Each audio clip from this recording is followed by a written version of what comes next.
What's up and welcome back. We're here, CEPSL Week 4 coming up, the culmination of our first middle school 7-on-7 season, the inaugural season. Big week coming up here, Week 4. We got the Notre Dame Fighting Irish leading the way as the number 1 seed with a huge point differential of 49 points.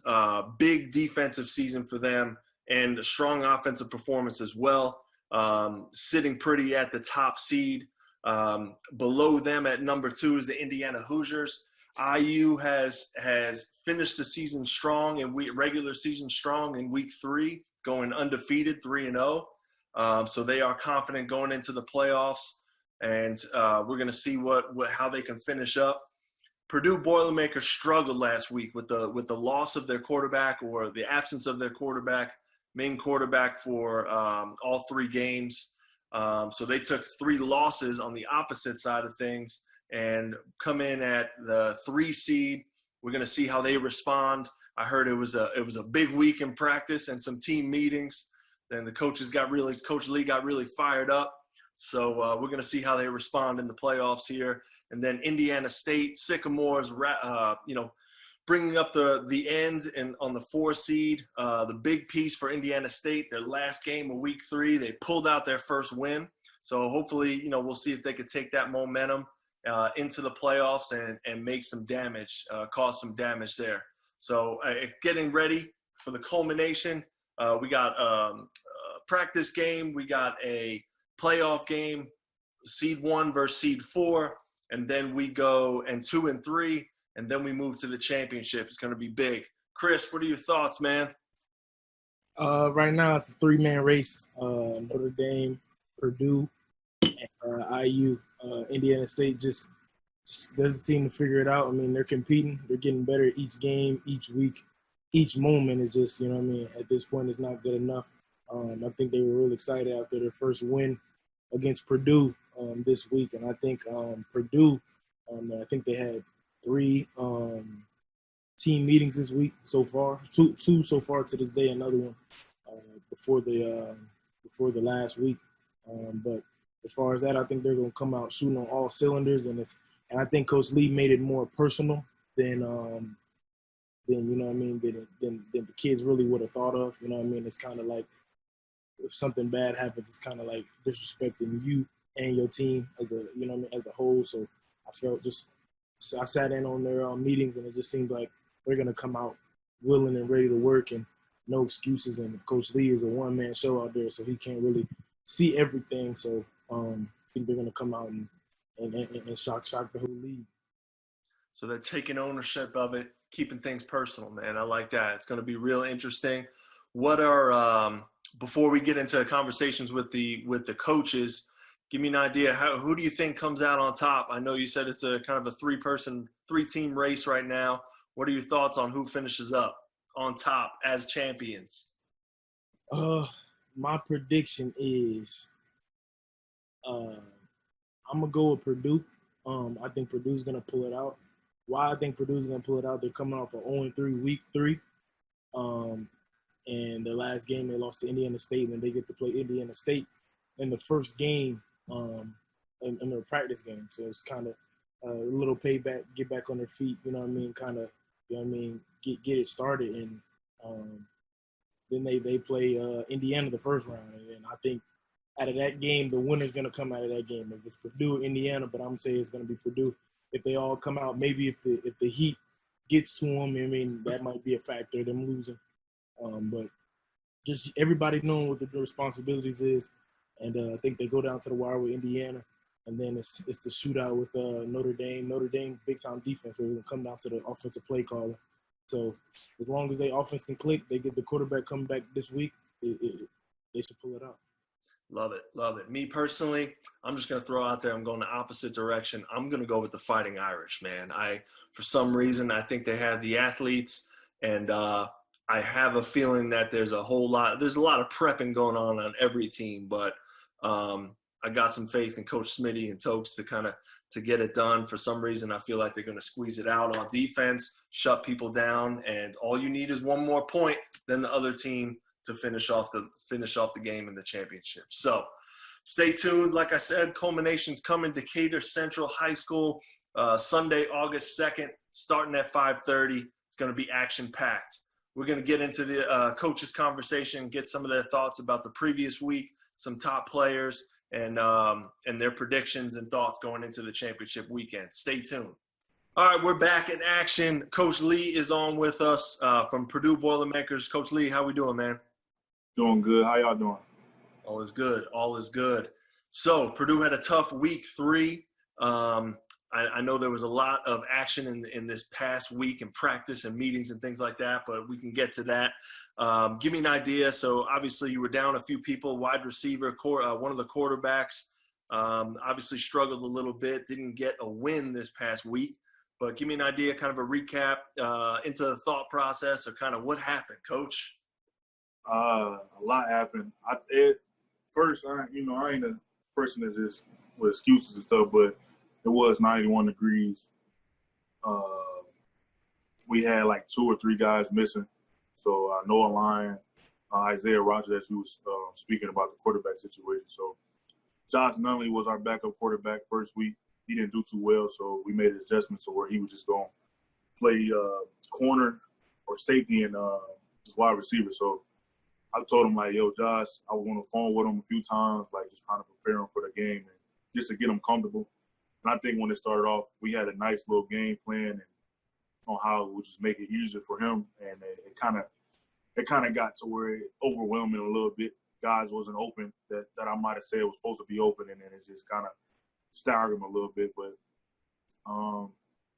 overall, we definitely didn't do good. Changed the defense a little bit. Just guys not really trusting what's going on, and just overall, being one coach, I think it kind of got to where it's like, all right, coach, I'm hearing Coach Lee every time. It's kind of getting annoying, and kids being kids, they kind of like shut down a little bit. Got the heat going, like I said. It's just a lot going on, and our playmakers weren't there, so it's just guys just didn't know what to do. So we went 0-3. So you spoke real quick about Josh Nunley on the offensive side. Kind of struggled a little bit trying to step in as QB, but was your player of the week. So obviously performed a little bit on the defensive side. So stepped up in both capacities, I guess, in a way. Talk a little bit about that, how he performed. The reason why I chose Josh, I would even choose him for offense too, because I think out of everybody, he kept his composure. Like he kept playing. On defensive side, I didn't have to say, Josh, do this, Josh, do that. No one caught the ball his way. They didn't even throw the ball his way at all. So it was just like, you know what I mean? Like, I didn't have to say his name. And anybody else on the team, I just said, scream the name, do this, do that. Why are you over here? I didn't have to question anything. I know offense he threw, I think, a few picks, made some bad reads. But as far as, like, that transition of him missing last week, he wasn't feeling good and coming in, and I think he threw 2 touchdowns against IU the first week on our little comeback we tried to make at the end, and I just think that his overall presence and just when he got comfortable, he started making plays. And after that, it was kind of like on my receivers running half speed and not running the right route, or just little stuff that didn't help him out as coming back and not playing quarterback for 2 weeks in a row. So. Looking at the stat line, as far as completions as a quarterback, going through and seeing that Indiana had 22 completions, Notre Dame had 22 completions, ISU had 23 completions, and then you guys, Purdue had 22 completions right there, second, third tied. But when you look at the completions to touchdown ratio, you guys had the most completions without, I think you guys scored 3 touchdowns to say it on there. What was the misstep and miscommunication on getting so many completions and not being able to convert the scores? Well, the game plan that week was to nickel and dime. So we was going to have more completions than anything anyway. It was to attack the flat areas because we was going too deep too many times, and then you go against IU with Ray, Tariq in the back. You're not going to hit too many times down the field. So it was to take the flat area away, or to hit the flat area to make them play up. Now we hit over the top. So that was probably the reason why we had so many completions. And then it got into where we played ISU. Flat air is open again, but now we're trying to go deep. So it's just keeping our composure and just staying consistent on doing what the coaches ask for and stuff like that. So I think that's where it changed to where, we scored 2 touchdowns against IU, and then we get to Notre Dame, we don't score. We get to Purdue, we score 1 time. I mean, not Purdue, but ISU, we scored 1 time because we just kind of got away from what was working and trying to do our own thing. We're hot, tired. Coach Lee, I think this is open, but it ain't open. Or Coach Lee, can I run a slant to a drag? Just little stuff that, kids kind of get into. I don't know what they turn into to coaches as they players, and just listening to stay, keep your composure level and just playing through stuff. So I think it's a lot, man, that you can see my frustration. There's just a lot going on. So, but and then as far as going into the week 4, losing 3 games going during week 3, getting to play the team that actually got their first win. Indiana State got their first win against you guys. You get to play them in the practice game. You know what I'm saying? What's the morale going to be like, and what are you expecting out of your team going into week 4? Because I actually have you guys as the dark horse pulling it out. You know what I mean? Just based off the intensity and everything that Zoom calls. So, what are you looking for your team week 4? I think like week 1, I think I might have boasted a little bit. I think I got the kids a little, hey, Coach Lee, because I was saying we the best team, and then it turned into like our kids kind of believe in it. Like I said, run their own routes, and I'm this good. So it just kind of got it to where we kind of got out of our bubble because we thought we was better than what we were. And losing to ISU, get their first win, it was we needed that. And like I told my kids after, like we needed this 0-3 before the playoffs because everybody else is, like I said, now they feeling themselves. So now they're underestimating us because of what we've been doing. So now we can use that as leverage. Now we got the chip on our shoulder again.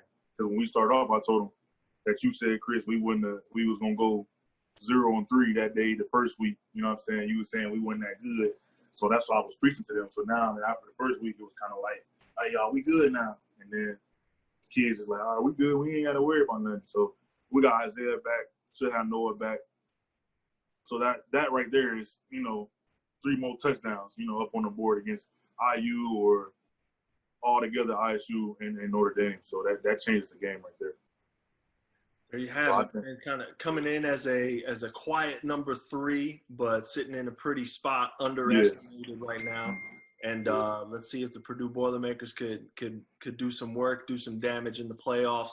A big game with IU for the semifinals, and warm-up game, obviously practice game with Indiana State. Let's see if the boys can get on the same page and finish out strong. We wish you the best, Coach. Appreciate you coming on. Appreciate y'all. See ya. We're back with Indiana State Sycamores head coach, Coach Griff. Coach Griff, how we doing, man? Good. What's going on? Nothing much. So, Indiana State got its first win to end week 3. Big momentum builder for the squad. Give me a little bit of the morale and kind of the reaction to their their first win. It was huge for the team. The morale was really high. Our guy Drew, he was super excited. He was hugging people walking to the car. So, it was good for him, good for the team, good for the quarterback, for everybody just to see it. The defense to see that if they fall back into the right positions, that the coach is putting them in the right spot. So I think it's huge leading up to this coming Sunday going into the playoffs. As far as you get one practice game, and then you go straight into the playoffs. What does it mean to play the team again that you guys beat? Got your first win. They're going to be coming out with a lot of animosity towards you guys, and what's the game plan going to be like that for that game? We're just going to do what we do. We're going to just have to play the way that we play and not play to their level. So. Or whatever they try to do with their animosity, they'll be all right. Coach Lee will bring something special, and Coach Griff has a few tricks up his sleeve as well for the weekend. Okay. And as far as going against Purdue and going against just got the number one seed against Notre Dame first round. What is it going to take for y'all to pull the win up? Man, we're going to have to come with the same energy that we came with last Sunday against Purdue. If we come with that energy, I mean, I think sky's the limit. I'm excited. I'm excited to have the guys together. Everything is finally coming together as a group. They believe in each other. They're starting to realize who can go where, who can do what. The guys are wanting to catch the ball. So if we can continue to do that, we're going to be in good shape.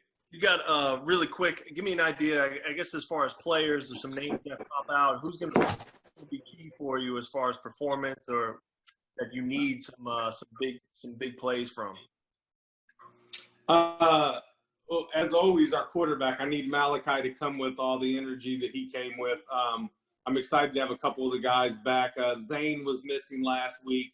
He's huge with our receiving core, so I'm excited to have him back. Defensively, having Drew and Jaden there back in the back as safety is huge for us. I think they're believing in each other. They know where they need to be, and they're listening to what Coach is doing. So I think if and just as a whole team, if the morale's good, I think we start off strong. The morale's good on the team, and we'll pull off the victory. Awesome. Well, there you have it. You got several teams with momentum building into week 4. You got several teams that kind of fell off in week 3 that struggle, and we're going to see how they respond. ISU is one that got a W, is excited, and we're going to move into the playoffs. So we're going to see how it all pans out. Coach, wish you the best. Thanks for joining us, man. Awesome. Thanks, guys. Have a good night. All right. See you. Back in action, we got IU's head coach, Coach Scott. How we doing, man? Good. How y'all? Not bad. So out of everybody, week 3, IU has the best performance. We got the momentum going in the Hoosiers' way. Finished 3-0 in week 3. Give me a little idea, talk a little bit about the week and how important that is for coming up for championship weekend this weekend. Yeah, I think, we had potential to go 3-0 each week. Came up short on a couple things. Some other teams made some big plays against us, but this past Sunday, we were clicking. We had a great addition with Alvin Contreras coming on board, and he didn't miss a beat. And he was definitely a big contributor for us, and really kept us moving even through the heat and everybody getting tired. Everybody kind of fought through it, and we still came out on top. One big thing really quick for me, and I'm curious about, because I'm the new guy to 7-on-7. So we had a game going to overtime, IU, Notre Dame. Notre Dame gets the ball first. They go for the deep shot, get nothing. And then Coach Scott pulls out a trick play out of the pocket with a quick run. Jaden, the quarterback, kind of goes into motion, walks to the side, grabs the football as a handoff, and gains some yardage and gets the W. So I guess what was the plan? What's your approach going into overtime as the team that's up second on offense? Help me out as far as the strategy goes there. Yeah, I mean, so, I got burnt in our last real 7-on-7 tournament, Ball Till You Fall at Ben Davis. All we had to do is basically run out the clock. A ball got thrown over the middle at one of the QBs. It got tipped. It got intercepted. We lost by 1 point. So that's in my mind. Obviously, any little, dink pass or something like that. So even I got to even the boys were like, we're running it. Let's run it. And they were like, which play? And they were like, do the one play. So I was like, all right, we're going to do that one play. So, we put that in there, and that was the end of it. Yeah, and as far as the warm-up game, you guys get the number 1 seed. Notre Dame is your warm-up game. What does that warm-up game go mean to y'all and going straight into the playoffs right after that? Yeah, I mean, I think that's a great first game. I'd rather, come out. We got that victory over them, which, in week 2, we got down to the 1-yard line after 2 plays, got down the 1-yard line and ended up losing to them by a score. So then we were able to capitalize this past Sunday. So I think it's in our favor. Come out, set the tone in that game 1 against a, alleged number 1 ranked team, and just show them we mean business on Sunday. And as far as the point differential, Notre Dame's point differential is staggering as far as for the rest of the league. What is as an offensive coordinator in Notre Dame giving up the least amount of points? What is the game plan going into playing them this week? Yeah, I think week one was a little bit of kind of the size thing, just adjusting to it. We know they got one of the taller teams. Ray Crawford got hurt late in that game, week one with them as well. And then week two, I think, we made some great plays and came up short on that game. So, I think it's really going to help us, like I said, coming into this next one. It should be a good game, but I've seen enough gaps through, video I've watched and missed opportunities that we had that we should have converted. We've made tougher plays, against other teams, and we failed on some easy plays against them. Awesome. So there we have it. Obviously, the culmination last game, championship weekend. IU is going to start off with the practice game against Notre Dame, and then the big matchup, the Oak and Bucket game again versus the Boilermakers. What's IU's record against Purdue right now so far in the season? Is it rubber? IU's record against Purdue? Yeah. We got 4 W's.